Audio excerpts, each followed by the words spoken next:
Hey, you guys, welcome back to the channel. My name is Steven, accompanied by Queen Taylor, and we're excited because we're checking out a moment in history. And that's awesome. Something that we're going to learn for the first time, something that involves a prison break, something that involves the SAS, the Special Air Service, which is to me like an elite special unit in, the military, which it's like to equate that, I would think they're kind of like, if I had to like do a comparison, like the Green Berets or like the Navy SEAL teams. So these are people you don't want to F with, you guys. I don't. How bad did it get? FAFO, that's what their uniforms say. And you know what? Like, how bad did it get that the SAS had to get called in for this prison? And then, like, I feel as though once you do that, once the SAS came in, I think those prisoners FAFO, and I'm hoping. That's why we're watching this video, but I'm curious to see how this all happened, how it played out, why it happened. I'm excited. Yeah, prison raids I feel like are I don't want to say normal everyday thing, because obviously not to that level, but they happen. And this one, there's a whole thing about it, so it has to be big. Has to be big. I'm stoked. This kind of stuff is like right up my alley. It really interests me. This won our educational poll, and educational videos tend to be some of our favorite ones. So I already know it's going to be good. So you guys, with that being said, let's hop on over to the video and let's enjoy. Have you ever wondered what a SAS raid against a Scottish prison housing some of the most violent criminals in the country would look like? Yes. One man's life was in serious jeopardy as he became a prisoner in his own workplace, held captive by rioting prisoners. Wow. This is the story of the Peterhead Prison riot. Okay, so right off the bat, we just learned that one of the prison workers got taken hostage, which, by the way, you couldn't pay me enough money to be like a corrections officer or something like that in a prison. I'd be too scared. Like, F that. F that. So yeah, that sucks. You go into work, you get captured. Yeah. With some of the worst inmates too, they said. Yeah. No. Special type of person for that kind of job. In this video, we look at the background of the prison itself, the riot as it took place, and the equipment that the SAS used. Peterhead Prison, where there was a long-running violent war between inmates and staff, was an obvious location for an outbreak of violence amongst the prisoners. It was not called the Hate Factory for nothing. It's the Hate Factory. Peterhead Prison was built in 1888, and it was designed to hold 208 prisoners and to be Scotland's only convict prison for prisoners sentenced to hard labour. However, occupancy often averaged around 350, peaking at 455 prisoners in 1911. That's over double the capacity. Until the opening of the prison, Scottish convicts were transported to England to serve their sentences, but the first convicts were received in August of 1888. Peterhead supplied the labour force to work at Stirling Hill Quarry and in the Admiralty Yard attached to the prison. These convicts supported the work of a civilian labour force employed by the Admiralty to construct a harbour of refuge. Their role involved breaking up the rocks to be used in creating the breakwater. This was seriously hard labour in the often cold and miserable far northeast of Scotland. Years of violence and counter-violence had destroyed morale and any relationship between the detained and their detainers. It was a bit like a volcano, and the pressure was building. It wasn't just one issue that triggered the events that were going to follow. It was like a collective attack of what the police often called going berserk. It was a cold morning. What is that bed? That's like not even a normal bed. It's like a hammock cot. Yeah, it's a hammock cot. That's wild. So I thought that by them doubling the capacity, I'm thinking they put like a bunk bed system in place, because I mean, you only have so much room in like a prison cell. So I can't imagine you doubled the capacity with using these hammocks. I mean, I think that's probably why it was called the Hate Prison, because for you to be double max capacity, these people are not in good like not good standards, conditions. Yeah, there we go. That's what I was looking for. Thank you. Because yeah, looking at this, there's obviously not bunk beds, at least in all the rooms. Some people are probably sleeping on the floor.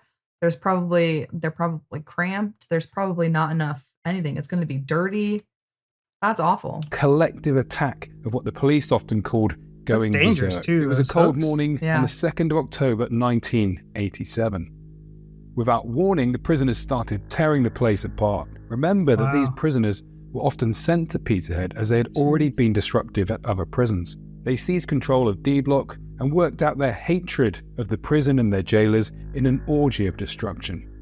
No kidding. One of the leading figures in the violence was Sammy the Bear Ralston, an armed robber who had caused trouble in many Scottish and English prisons over the years. He was a man to be feared. Then there was Malcolm Leggett. He was in for murder, and he had also stabbed a prison guard in the leg and thrown hot fat over another. Then we had Douglas Matthewson. He was in prison for murdering a beauty queen. These men would become the ringleaders of the Peterhead Prison riot, and they would be going face to face with the elite British SAS. This hardcore of convicts had a strong card to play as they resisted surrender. They had taken a prison officer hostage. They retreated into the area of a roof space of the old prison and created barricades and booby traps all around. They used burning bedding, bedpans, and anything else they could find to keep the guards at bay. Their lair was like a medieval castle under siege, with a wall of debris and wreckage acting like a moat. All sorts of debris and slates were hurled down on prison officers who tried to get near them. The hostage was veteran prison officer Jackie Stewart, who at 56 years old at the time of the riot, was no doubt looking forward to a pleasant retirement in rural Aberdeenshire. The prison officer recalls the inmate trying to stab a fellow guard, which is when Jackie rushed to his aid. Despite managing to fight the knife off of him, various other prisoners had joined in, leaving Jackie in a very vulnerable position. He was now their prisoner. He still recalls. So I'll back it up a little bit. I guess it doesn't matter. They probably planned this escape, or not escape, but just take over for a bit. Because I'm wondering, like, even the prisoners, they should have built a relationship with these guards, yeah? You would think? I think probably not. I think in most prisons they don't. I mean, I'm sure some do, but no. Like, I mean, the prisoners don't typically give a shit about inmates. Or about the prison guards? Because I would think Jackie went in there every day. Guards I meant with the inmates. Jackie probably went in there every day and was like, hey Matthew, hey Tim, all right guys, let's go. You know, I couldn't imagine. You look like a friendly dude. Are you talking about him with like the warden with the prison guards? No, I'm talking about the warden with the prisoners. Yes. Yeah, I don't feel like, I mean, they're not like your cubby workers. They're not like co-workers.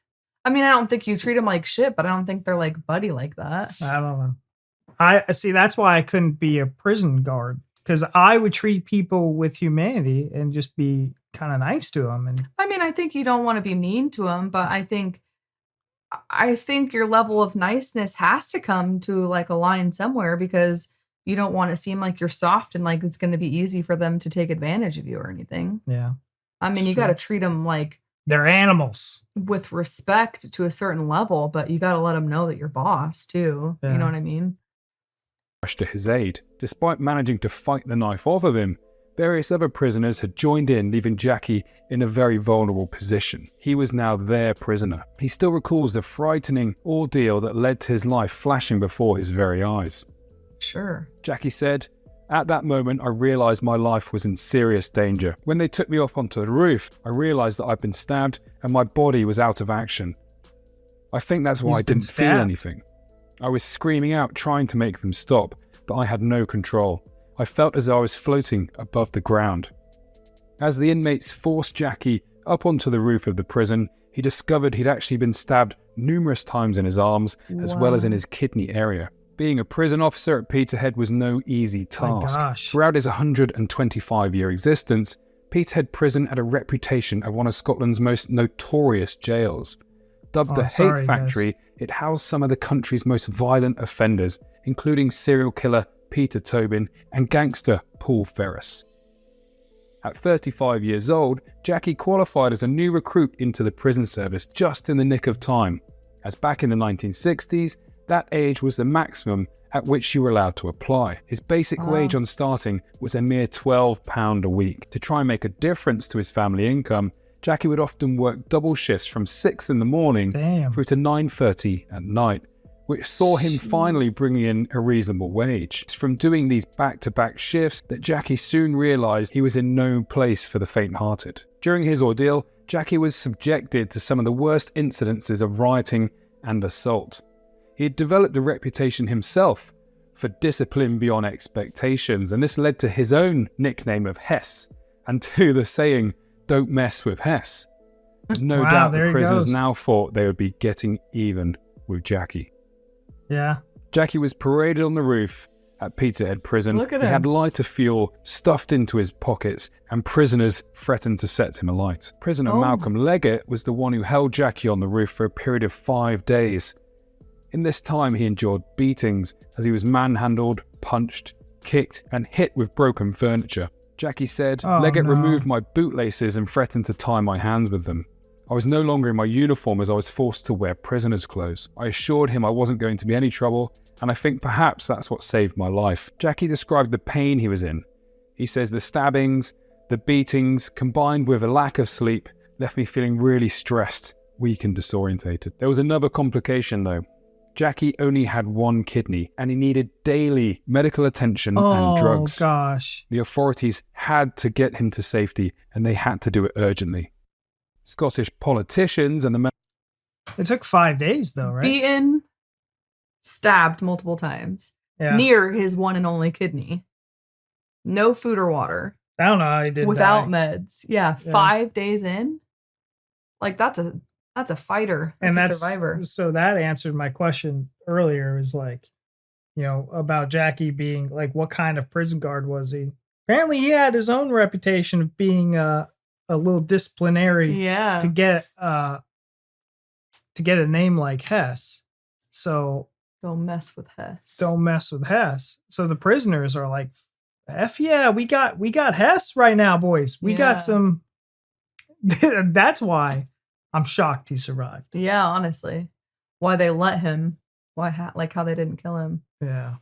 That's crazy. I mean, in a place like this with some of the worst in the country, then you're gonna have to be a little tough. So I wonder what, like, they were talking about it being like really political, because I can imagine this was all over the news channels back then. Like, this is everywhere. This is probably super politicized, very openly publicized, and it's just out there. Yeah. Why did it take 5 days? That's what I'm thinking, especially knowing that he needed meds and stuff. I'm like, they waited 5 days?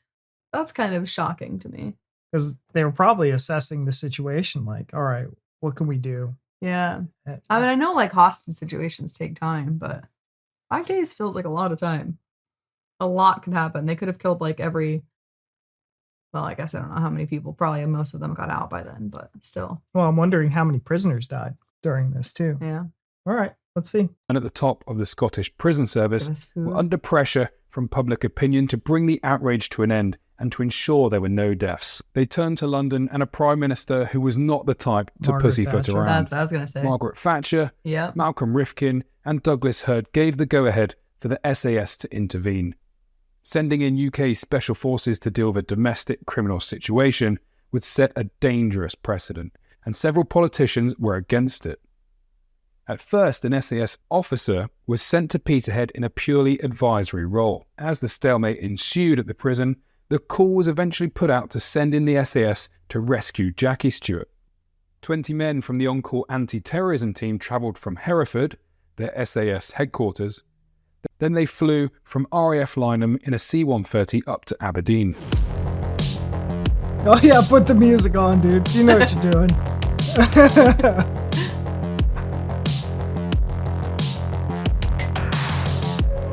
Classic.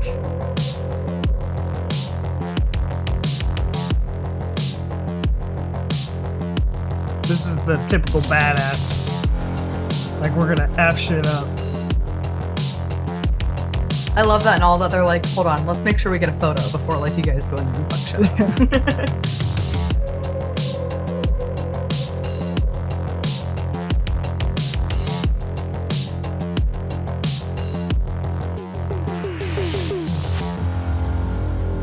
Once they arrived, they were then driven under police escort to Peterhead Prison, where they set up ready for the assault.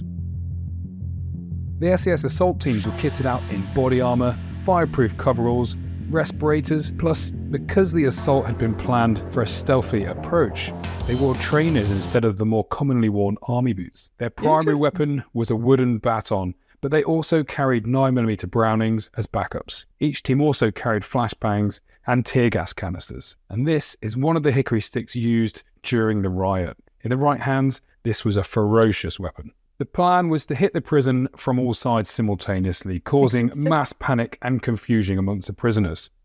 While a rescue team entered from the roof, which is where the hostage was located, and they would enter via a hole the prisoners had made themselves. At 5 a.m, 6 SAS men snuck across the prison roof. At that moment, on each of the 3 floors of D-Wing, an SAS team blew their way in with explosives, hurling in CS gas and stun grenades before rushing in to clear the cells. Above them, the 6-man rescue team threw stun grenades and CSS grenades through the hole in the roof. Then they quickly jumped down into the rafters and secured the hostage, who was in shock, but he was unharmed. The prisoners had been too stunned by the force and the speed of the SAS. So you see that little flashback, it's U.S. Marine Corps, and you see their outfits. Oh, interesting. I didn't even notice that. I was watching the bangs. I think they were just trying to illustrate that, like, hey, this is what it looked like. What this would look like with a flashbang. Probably just easier to get. So did the SAS go in there playing Call of Duty? Because, I mean, they said there was only 6 of them, but couldn't they have been overpowered by the guards too? I'm thinking like they're playing zombie mode and they just went in there. I mean, if you're going in stealth, you need to have like smaller numbers. Yeah, if you're going in there with flashbangs and stuff, I mean, element of surprise. They did shock and awe for sure with the flashbangs. Yeah. They also said that it was a smaller group that had Jackie. So maybe they knew that, or thought or hoped that all the prisoners weren't there like together. It was just the small group that had him. Yeah. I don't know. Let's see how the raid ended. He jumped down into the rafters and secured the hostage, who was in shock, but he was unharmed. The prisoners had been too stunned by the force and the speed of the SAS assault to put up any sort of resistance. In a short time, less than 6 minutes, the prison authorities came in and reclaimed the building and took charge of the inmates, while the SAS melted away into the shadows. So they came in. It appears the SAS had been pretty heavy-handed in the execution of their mission, and multiple court cases followed the events at Peterhead Prison. The court report reads as follows. An SAS soldier who took part in an operation to end a jail siege in which 2 prison officers were held hostage denied setting out to teach the inmates a lesson. The soldier, identified only as Soldier T, said it was not true, that his attitude was, whatever you do with the prison warders, you don't make a monkey of the SAS. He was being cross-examined by Lionel Dachus, QC, on the 3rd day of a £30,000 damages claim by prisoner John Devine. Mr. Devine claims that he was illegally and severely beaten by the SAS soldiers when they ended the siege at Peterhead Prison in October 1987. Soldier T told the court he was trained to deal with counter-terrorism incidents and in particular the release of hostages. When they were given the order to go, they dropped in 2 flashbangs through the hatch. Soldier T entered first. It was dark inside, but he had a torch. He says, as I entered the attic space, I came across the prison warder. I moved towards him and checked he was okay, and passed him to the man behind me. Almost instantly, he saw one of the prisoners running towards him, apparently with a knife. He goes on to say, I moved towards him and struck his forearm with my baton. I then struck up towards his face. The first blow was to disarm him, and the second was to enable me to move closer, to grab him, and to put him off balance. He was then turned around and pushed towards what I thought was a wall, but there was actually a hole in the floor. Soldier T denied striking the prisoner about the head at any other stage, and he said the prisoner was not thrown 12 feet from the attic to the gallery below deliberately. The soldier also denied saying or hearing his colleagues say to the prisoner, "You're going for a spin now, pal." Later, prison nursing officer Alistair Much told the court that he had found 11 wounds on Devine's head at the end of the siege. So there we have it, the infamous Peterhead Prison siege. What do you think? Did the SAS have every reason to be heavy-handed? I'd love to hear your thoughts. I mean, yeah. Don't forget to like the video, leave me a comment and subscribe to the channel. We've got lots more content coming your way. Until next time. Very interesting. Yeah, actually, that was a great video. And so the question at the end, did the SAS go in a little too heavy-handed? I think they weren't. See, that might be like a differences in culture for me.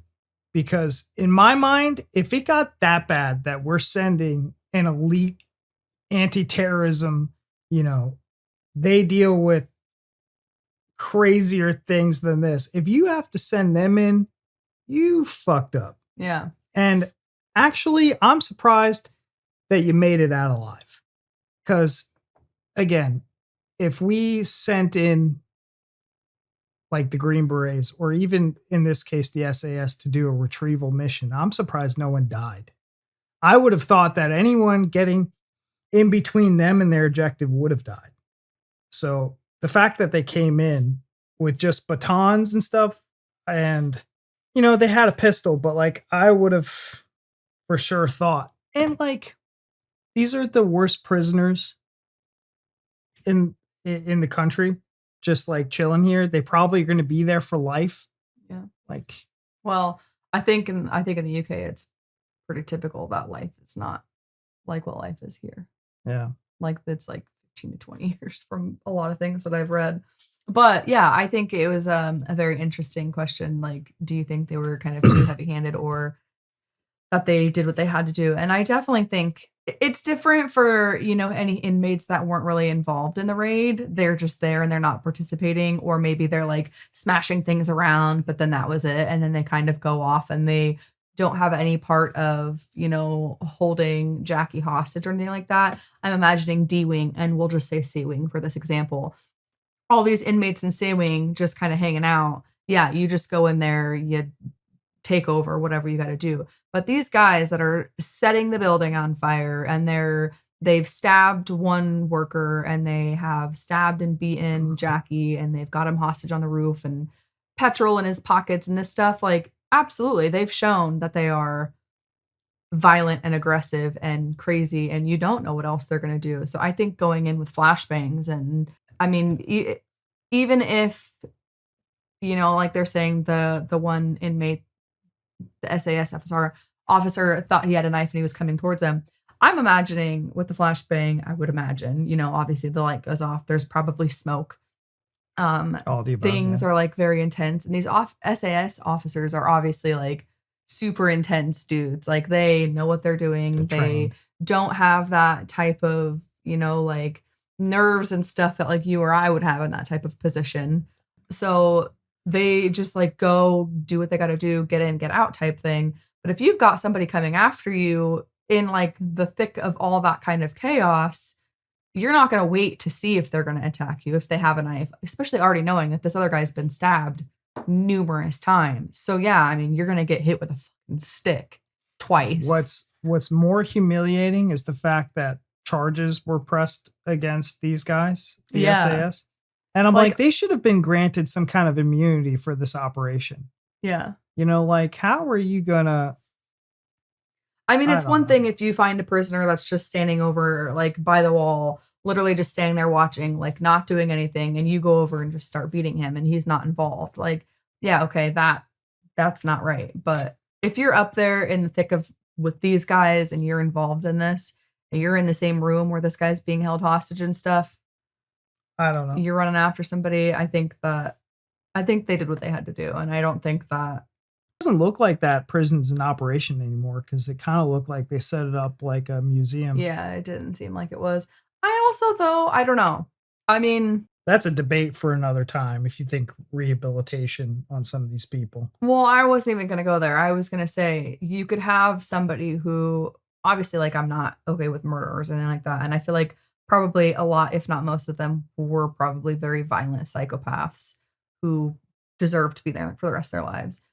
I've also seen instances where, you know, somebody did something really stupid, made a terrible mistake that is like the worst thing ever, but like something not the same level of like a psychopathic like murderer who did something knowing what they were doing. You know what I mean? Like there's two different levels to it, I think.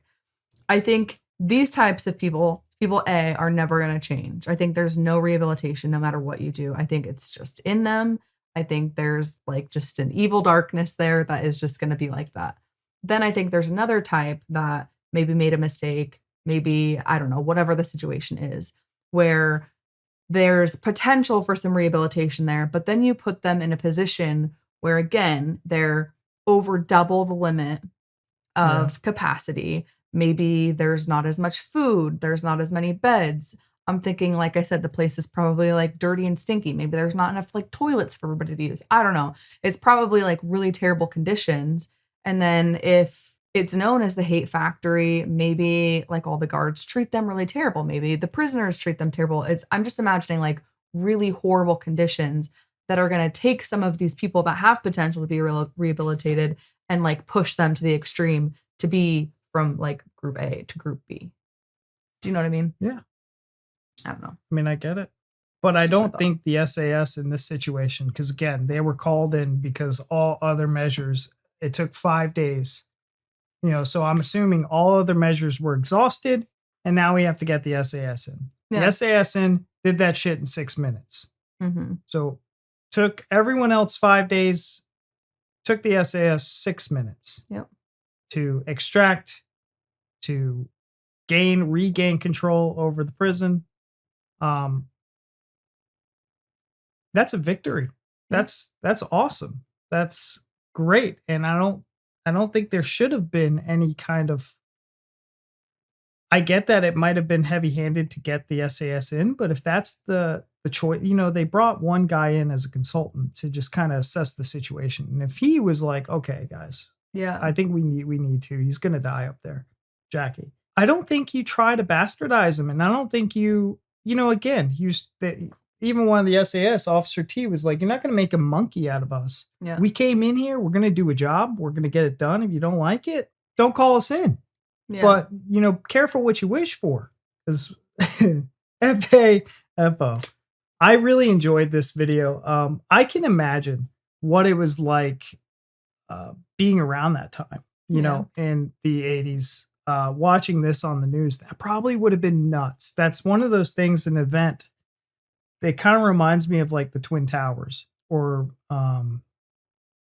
something major that, where were you when this started happening? Yeah. You know what I mean? Like you kind of remember like, oh, Peterhead. I was in school when I remember hearing about this in the news. It was crazy. You know, that's kind of what this event seems like to me. Just like, if you live through it, pretty crazy. Yeah. But all right, you guys, that was long-winded. It was a good video. I like that because it happened. It's real. We have historical pictures to go off of. You know, I didn't feel like this was an opinion piece. I feel like the narrator for this video really just laid out the facts, the history explorer. So it didn't seem like it was leaning biases anywhere. I think it was just, here's what happened. And I like that kind of reporting or documentary type thing. You know, leave the opinions to us at the end, but it was good. All right, you guys, leave down in the comments what you thought, and we'll see you in the next one. Bye.